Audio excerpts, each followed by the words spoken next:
आज मुझे आपके मार्गदर्शन की आवश्यकता है प्रभु। मुझे मार्ग दिखाइए। बाबा और राजा होने की सुविधा में मैं बटा जा रहा हूं। मेरे इस धर्म की नौका जो झंझावात में फंस गई है, उसे पार लगाइए नारायण। रक्षा कीजिए नारायण।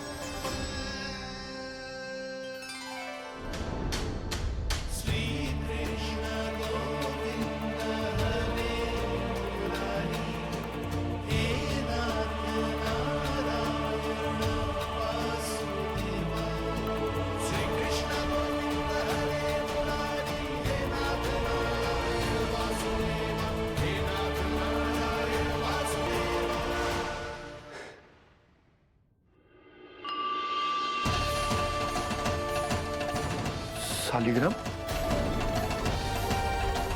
यहीं तो रखा था मैंने। कहाँ गिर गया? कहाँ चला गया? मैंने तो यहीं रखो था।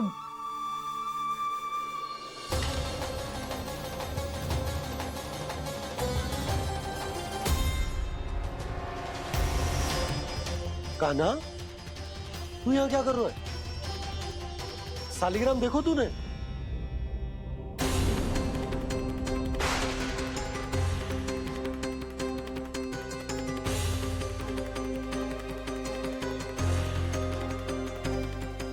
अच्छे, तेरे मुंह में क्या है? कान्हा, कहीं तूने शालिग्राम मुंह में तो ना ले लियो? हे नारायण, क्षमा करना, अबोध बालक। जी क्या करो कान्हा तूने? बाहर निकाल शालिग्राम। लल्ला, जी अनुचित है। यदि वो तेरे कंठ में चला जाएगा तो तेरी सांस। लल्ला, ला बाहर निकाल। अच्छो बालक है ना तू? हाँ, ला। अरे तेरी मैया को पता चलेगा ना तो वो कहेगी कि ना तो प्रजा का ध्यान रख सकते हो ना ही अपने लल्ला का। लोभ के फंदे में चारों ओर से जकड़ गए थे हम। भविष्य के स्वप्न देखते देखते अपने जीवन का सबसे बड़ा भूल किया है हमने।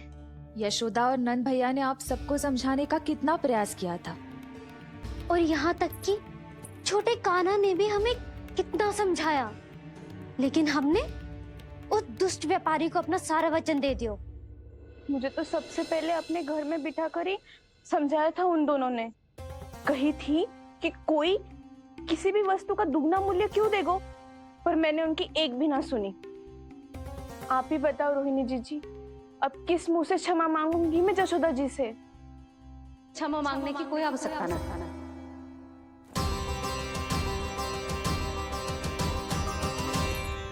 महत्वपूर्ण बात तो ये है कि तुम सबको अपनी भूल का आभास होगा और उसका पछतावा भी। पर अब तो बहुत देर हो गई है जशोदा जी, अब क्या होगा? जिस सुनहरे भविष्य के लिए हमने उस कपटी व्यापारी के सामने अपने नारायण के नाम का वचन दिया था, उसने वही भविष्य लेके राजा कंस के पांव के नीचे रख दिया है। संतुष्ट सुखी जीवन जी रहे थे हम। बछड़ों को उनके भाग का दूध मिलता था। हमारे बच्चे जितना चाहे दूध दही माखन खाते थे। अब उनके मुंह का निवाला छीनकर उस दुष्ट कंस को देना पड़ेगा चिच्ची। ना, नारायण की कृपा से तेरी जसोदा जिज्जी के पास गायों की कमी ना है।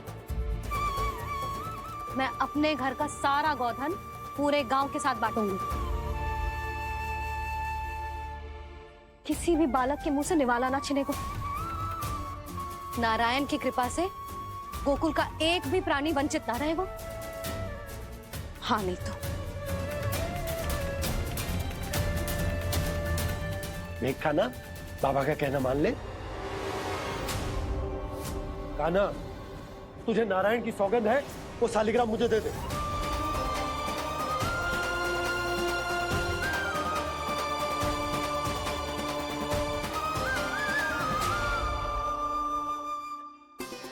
छे, क्या करो लल्ला तूने? ऐसे भी कोई कर तो है क्या लल्ला? मैं पहले से ही तुझे लेकर कितना चिंतित हूं। अच्छा पता है तुझे, क्षमा करना प्रभु।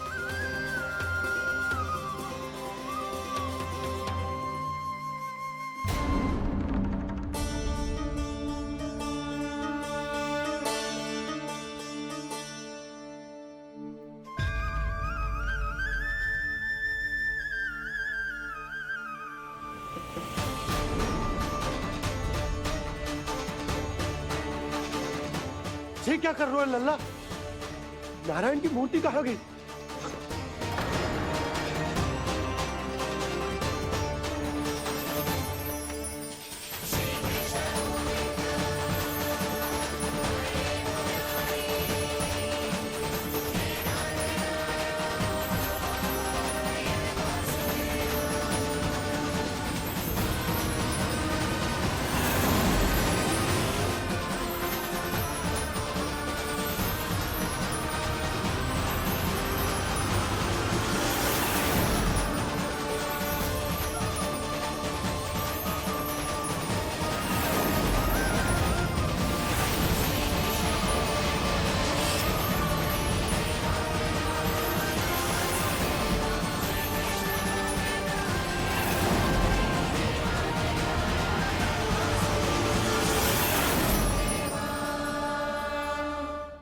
मैंने ना कान्हा के मुंह में फिर से ब्रह्मांड देखो है। मैंने तो ये भी देखो कि श्री नारायण गोकुल में हर स्थान पे है, जहां देखो वही नारायण। जिनके मुख में त्रिभुवन है, जो सारी सृष्टि का संचालन करते, मैं उन्हीं की चिंता कर रहा था।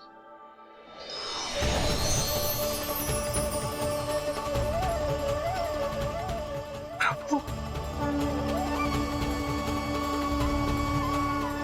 प्रभु, बाहर भी आप हैं और भीतर भी। मुझे क्षमा कर दो प्रभु, क्षमा कर दो। इस सांसारिक माया में आकर मैं भूल गया था, जिनके पास सारी समस्याओं का समाधान है, जो किसी भी संकट को क्षण भर में समाप्त कर सकते, वो तो मेरे सामने ही।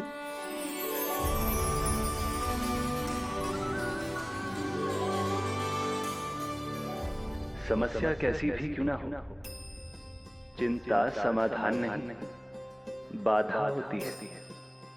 इसलिए चिंता मत कीजिए बाबा। मैं तो सदैव ही कहता हूं, मनुष्य को कठिन से कठिन परिस्थिति में भी चिंता से दूर ही रहना चाहिए। यदि व्यक्ति अपना सारा ध्यान अपने कर्मों को पूरा करने पर लगाए, तो वो बड़े से बड़े संकट का सामना भी सहज ही कर सकता है। और वैसे मेरी पूजा वही करते हैं जिन्हें मेरे अस्तित्व पर विश्वास है। इसीलिए उन्हें भी ये विश्वास अवश्य रखना चाहिए कि मैं अपने भक्तों का साथ अवश्य देता हूं, सदैव, हर परिस्थिति में।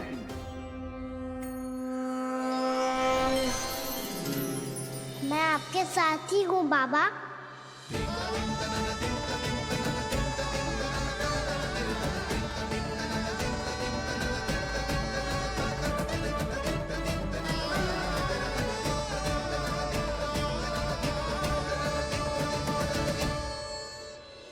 जीवन भर उसके साथ व्यापार करने को वचन दियो है, उसका क्या जशोदा?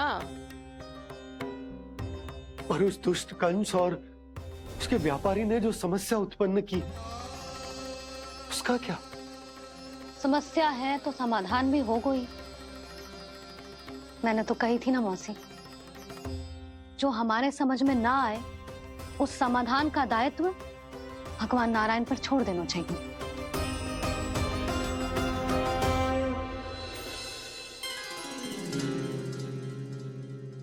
ये देखो,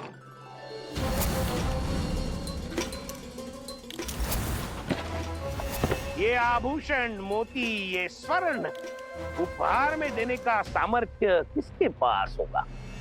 कंस महाराज, तुम देख लेना, मैं इस घर को महल बना दूंगा, सब झटक लूंगा। कान्हा, तुम तो अंतर्यामी हो, सब जानते। बताओ ना कैसे मैं गोकुल वासियों की सहायता करूं, कोई उपाय सुझाओ। तुम्हारी ये रहस्यमयी मुस्कान बता रही है कि तुम्हारी लीला पहले से ही आरंभ हो चुकी है ना?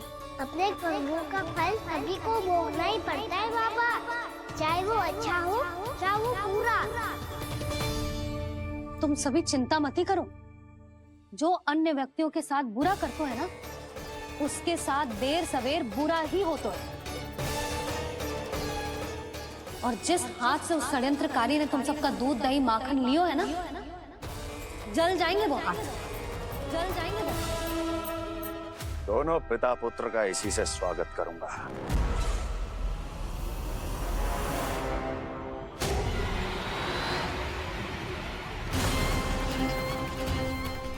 अचानक गदा में ताप कैसा? मेरे हाथ चल रहे हैं।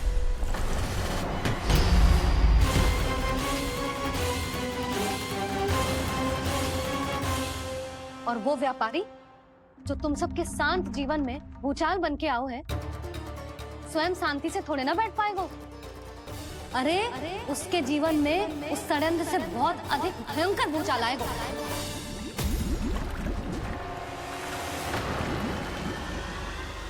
स्वामी, ये अपने आप कैसे बोलने लगा?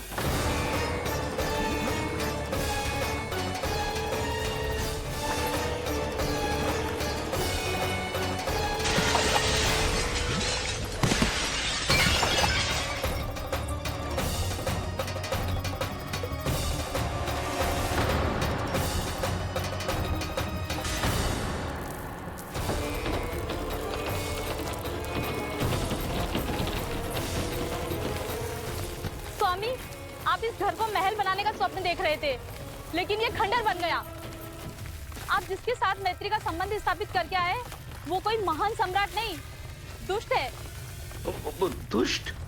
उस व्यापारी ने दुष्ट कंस के साथ मिलकर भोले भाले गांव वालों का भोजन छीनो है ना। देखना उन दोनों के भोजन में कीड़े पड़ेंगे।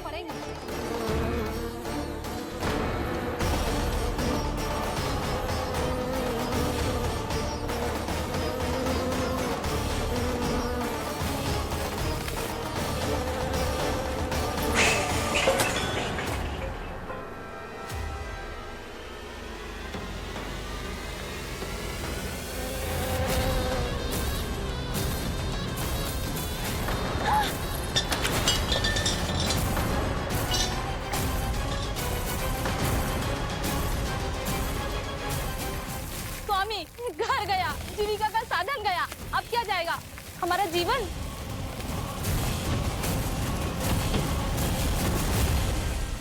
महाराज कंस का उपहार, आभूषण वाला संदूक।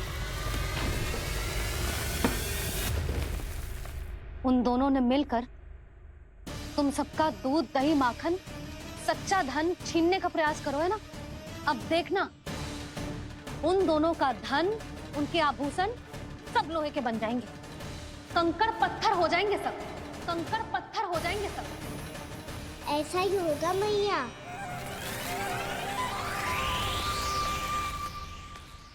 मेरे ग्राहक? लेकिन स्वामी, ये इतने क्रोध में क्यों दिखाई दे रहे हैं?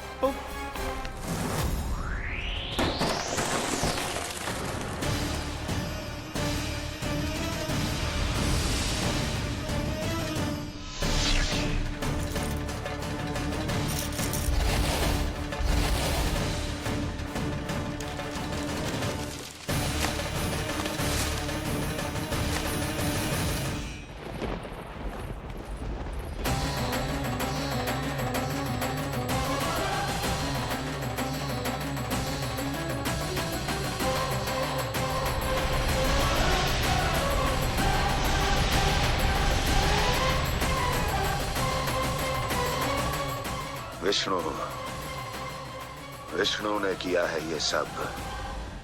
कंस ने जो किया है उसका दंड वो अवश्य भोगेगा, उसका दंड वो अवश्य भोगेगा, दंड वो अवश्य भोगेगा। किसने कहा ये? किसने कहा ये? किसने कहा? मैंने पूछा किसने कहा ये? तुम जिसे ढूंढ रहे हो वो मैं हूँ, विष्णु अवतार। क्या चाहता है तू? तुम्हारे युद्ध मुच्छेदा कंस और मेरे भोले भाले भक्तों को अपने जाल में फंसाकर तुमने सारी सीमाएं पार कर दी। अब जब तक तुम गोकुल के ग्वालों को अनुचित प्रकार के अत्याचार से मुक्त नहीं कर देते, तुम्हारा और अन्य सभी षड्यंत्रकारियों का सामर्थ्य, वैभव, बल सब कुछ नष्ट होता चली जाएगा और तब तक अपने पूर्व रूप में वापस नहीं आएगा जब तक तुम उन निर्दोषों को जीवन यापन का अधिकार लौटा नहीं देते।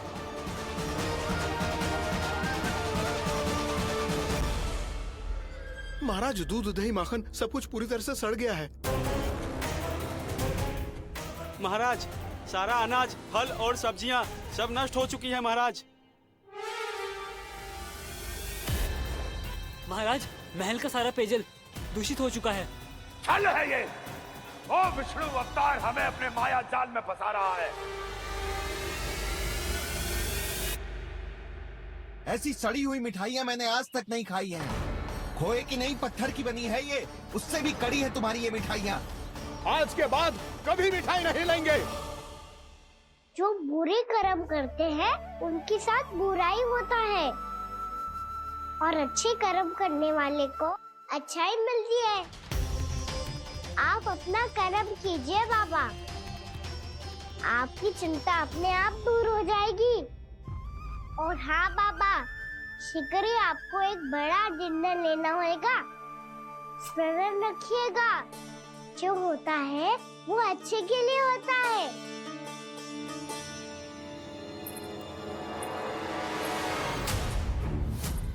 बाबा, मैया आ रही है, क्या करूं?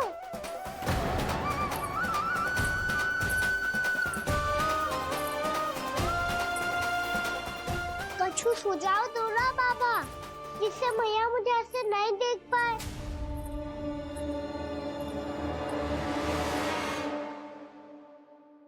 सुनो जी, आपने पुकार लगाई थी क्या?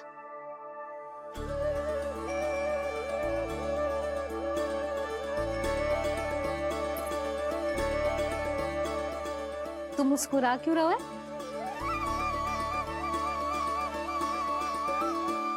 और आप भी बदले बदले से दिख रहे हो। पूजा करके तनिक शांति मिली ना? शांति ही नहीं यशोदा, प्रभु नारायण ने मुझे समस्या को समाधान भी दे दिया। मैं बस अपना कर्म करूंगा। कल कंस से मिलने मथुरा जाऊंगा मैं। उस दुष्ट अत्याचारी से मिलने जाओगे आप? ना ना, मैं आपको उससे मिलने ना दूंगी। देखो ना आपने कैसे हमारे गांव वालों को फंसाओ है उसने। अवश्य ही आपको भी उसी उद्देश्य से बुला रहा है। आप मुस्कुरा रहे हैं प्रभु? कुछ देर पहले ही तो मैया सभी को मुझ पर अर्थात श्री नारायण पर विश्वास करने की सीख देकर आई है। अब देखो स्वयं चिंता करी है ये। चिंता मत ही करो यशोदा, मुझे श्री नारायण किसी भी जाल में ना फंसने देंगे। वो तो यही है, हमारे साथ।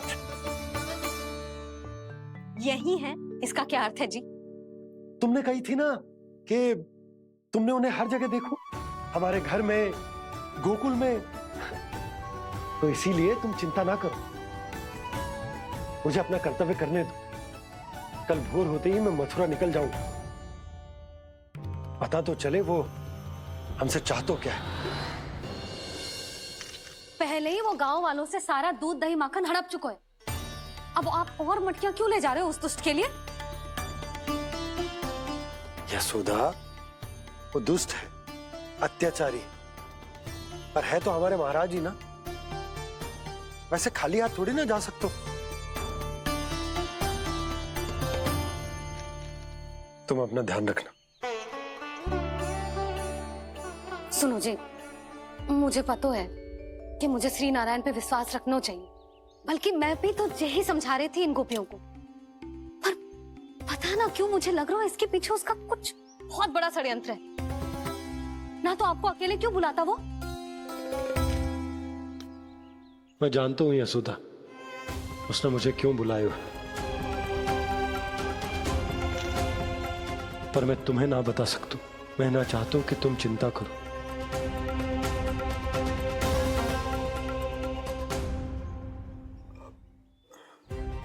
राजा होने के नाते यदि मेरे कुछ करने से मेरी प्रजा का हित होता है तो मुझे वो करना पड़ेगा यशोदा, फिर चाहे वो मुझे कितना ही अप्रिय क्यों ना लगे।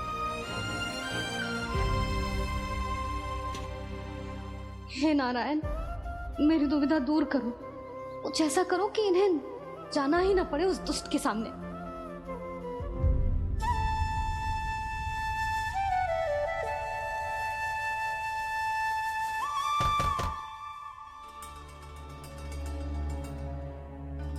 इतनी सुबह कौन हो सकता है?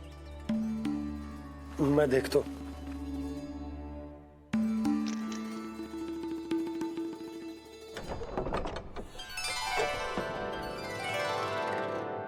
पूर्णा मासी, आप? यशोदा?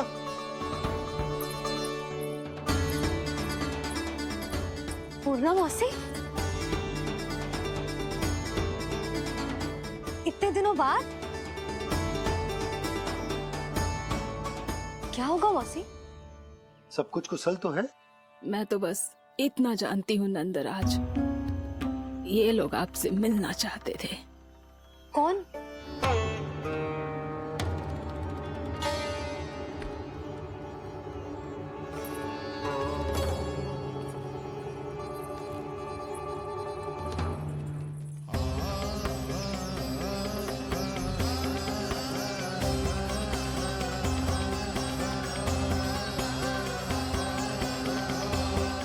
इतनी सुबह आप सब यहाँ? क्या होगा?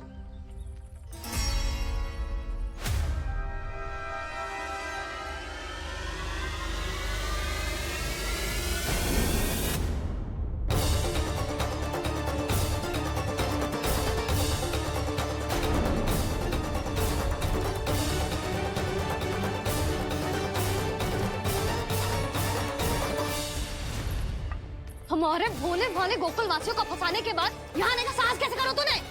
यशोदा! पूछो जी, पूछो इससे, ये क्या करो यहाँ?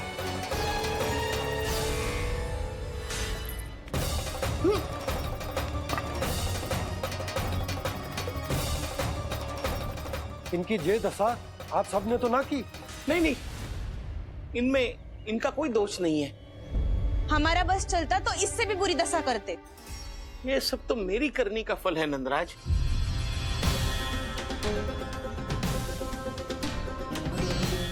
इसे इसके किए का दंड मिल गया है।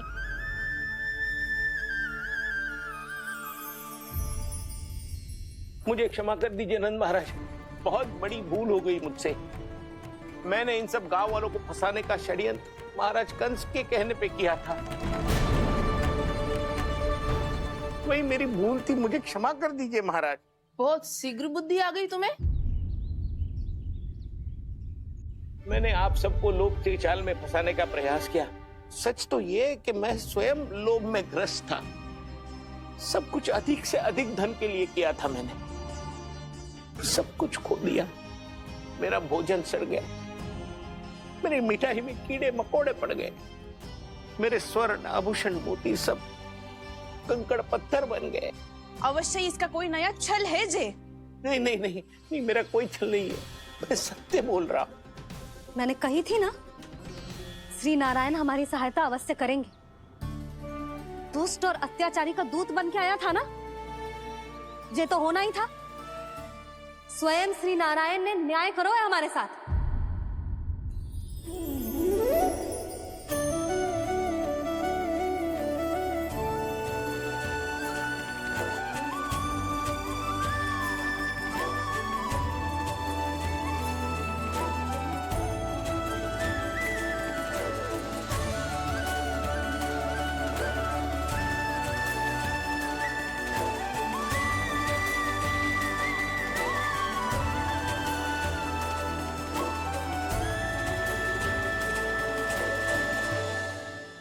आप बिल्कुल सही कह रही है।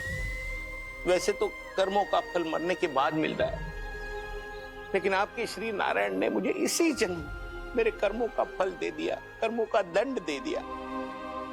आपका बहुत बहुत धन्यवाद श्री नारायण, बहुत कृपा की हो आपने, पर इसका अर्थ ये ना है कि हम सबने आपको क्षमा कर दियो है।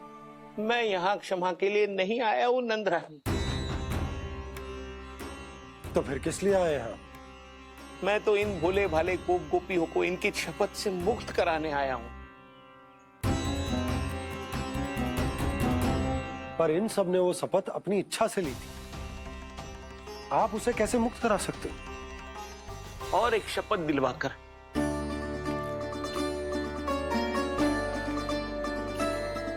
आप लोगों ने भगवान श्री नारायण को साक्षी मानकर यह शपथ ली थी कि आपका सारा दही, दूध, घी, माखन आप केवल मुझे और मुझे ही देंगे।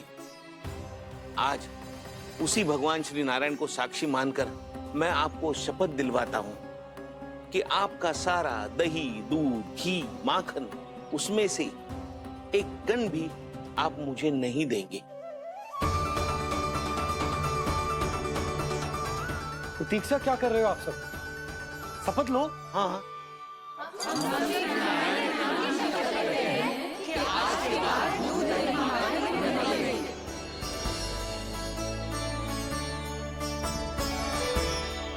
जशोदा जी, आपने सही कही थी। हम बस श्री नारायण पर विश्वास रखें तो सारे कार्य सज जाते हैं। मुझे आशा है कि व्यापारी जी की तरह आप सबको भी अपनी शिक्षा मिल गई होगी। हाँ नंदराज, अब हमें अपनी भूल से सीख मिल गई है। अब हम कभी भी किसी के लोभ के जल में ना फंसेंगे। जब यहाँ आभास हो जाए वहाँ भूल हुई है तो उसे मान के सीख लेनी चाहिए। हाँ हाँ, इस घटना से मुझे भी सीख मिल गई है। मैं भी जो शपथ लेती हूँ कि आज के बाद सारा का सारा दूध, दही, माखन, इस पर सबसे पहला अधिकार गाय के बछड़ों पर ही होगा। सीख समझ सभी ने जैसे ही ली शपथ कि अब लोभ करेंगे ना हानि से भी अधिक मिला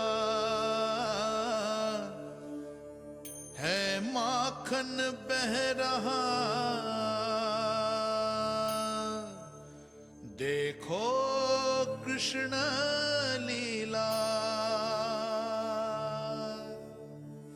देखो कृष्ण लीला।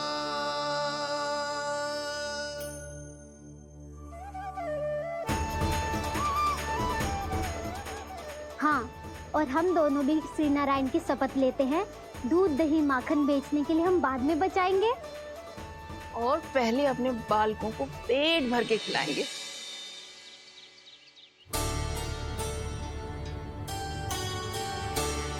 भैया, दादी, शीघ्र चलो। जो माखन प्रसाद की मटकी आप मंदिर से चढ़ा के लाई थी वो पूरी भर गई है और माखन निकल निकल के भरो है। इसीलिए बड़बोलो कहलाते है तू। फिर कहने लोगों कथा कहानी।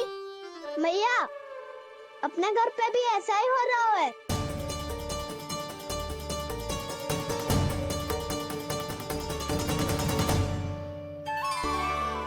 यशोदा, वो देख तुम्हारी माखन की मटकियां।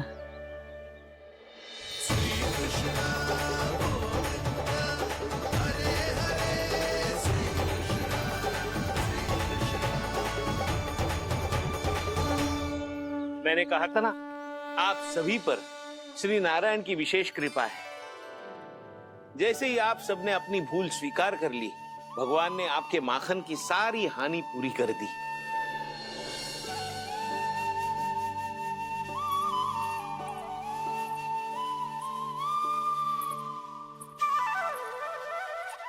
यशोमती मैया के नंद लाला,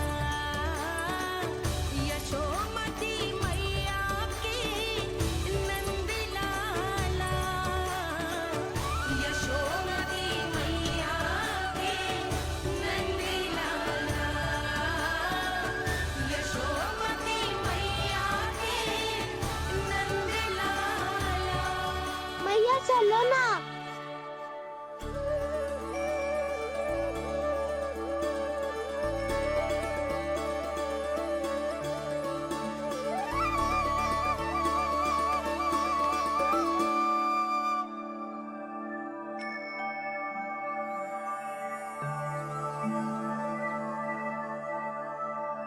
कौन से कान्हा पे विश्वास करूं मैं?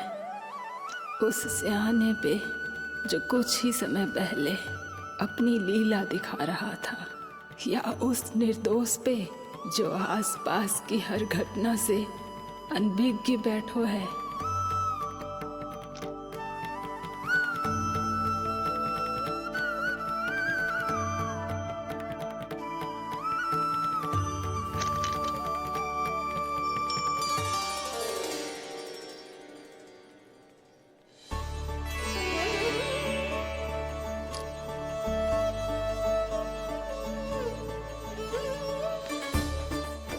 तो क्या इसका अर्थ ये है कि जब हम अच्छा कर्म करते हैं तो हमें पुण्य लाभ होता है, और जब हम बुरा कर्म करते हैं तो हमारी हानि होती है, हम पराजित हो जाते हैं?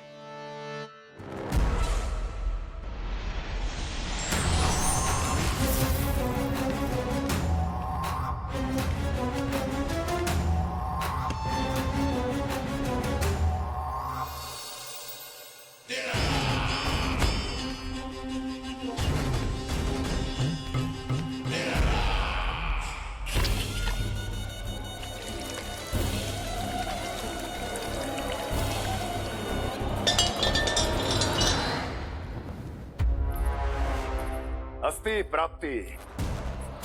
मैंने कहा था ना, ये सारी माया उस विष्णु अवतार की है।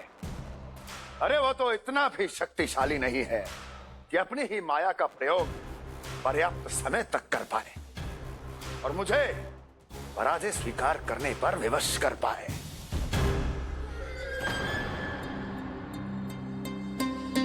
किंतु तुम्हारे मुख की भावभंगिमा तो कुछ और ही कथा कह रही है।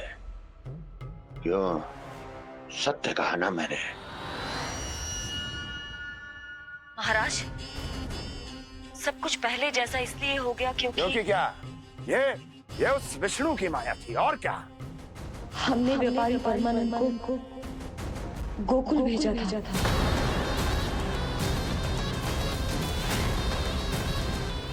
ताकि वो गोकुल वासियों को अपने साथ व्यापार करने के वचन से मुक्त कर सके।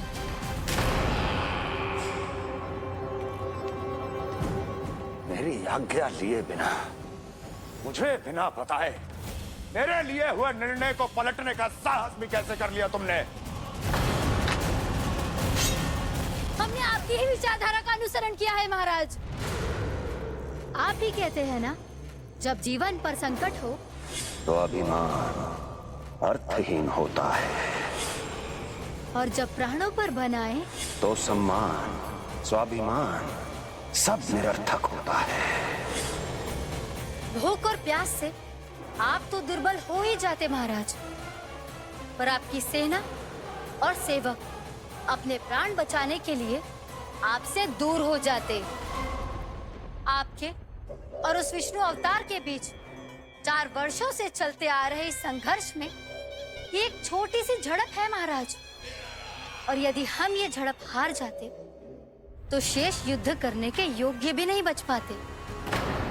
जब आप पूरी तरह से अकेले, शारीरिक रूप से दुर्बल और असहाय होते, और तब वो विष्णु अवतार, वो बालक आप पे प्रहार करता, तब आप क्या करते महाराज?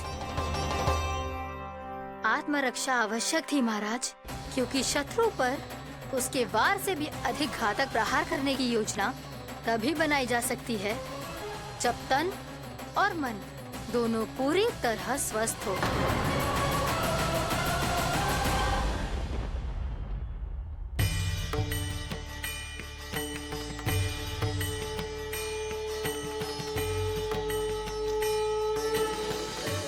सच्ची बताओ, ये सब आप ही ने क्यों है ना? आप बहुत दूर से आई हो ना, भूख लगी होगी। मैं माखन लाऊं? आज पूरे गोकुल में माखन बह रहा है। इसके पीछे आप ही की लीला है ना? मैं अभी माखन लाता हूँ।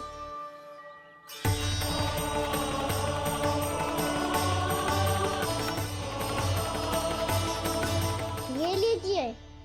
बताओ ना, पूरे गांव में प्रसन्नता की बयार बह रही है। हर ग्रामवासी के मुख पर हर्ष और उल्लास दमक रहो है।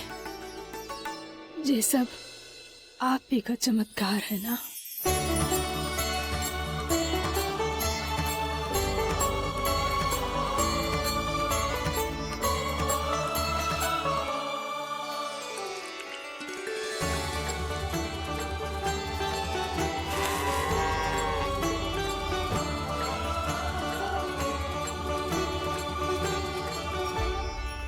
बताओ प्रभु, ये महिमा आप ही की है ना नारायण?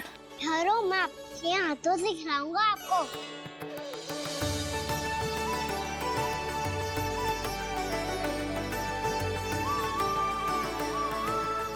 बताओ ना प्रभु, आप लालन करवाने आए हो या सबका पालन करने आए हो?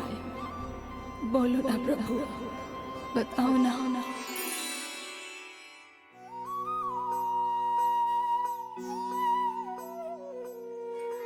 आए हो लालन करवाने या पालन करने आए हो, या जगपाला बन नंद लाला मन को हरने आए हो। आए हो लालन करवाने या पालन करने आए हो। नैनों से देखूं तो दिखते कृष्ण है, मन से देखो तो हरि दिखे। अपनी इन लीलाओं के कारण सबके मन हो बसे। कान्हा आपको कह के पुकारो या बोलो भगवान कहो, माता की ममता दो आपको या फिर मैं प्रणाम करूं। प्रेम में सबको आए रमाने, या रमने चले आए हो। आए हो लालन करवाने या पालन करने आए हो, या जगपाला बन नंद लाला मन को हरने आए हो। मन को हरने आए हो।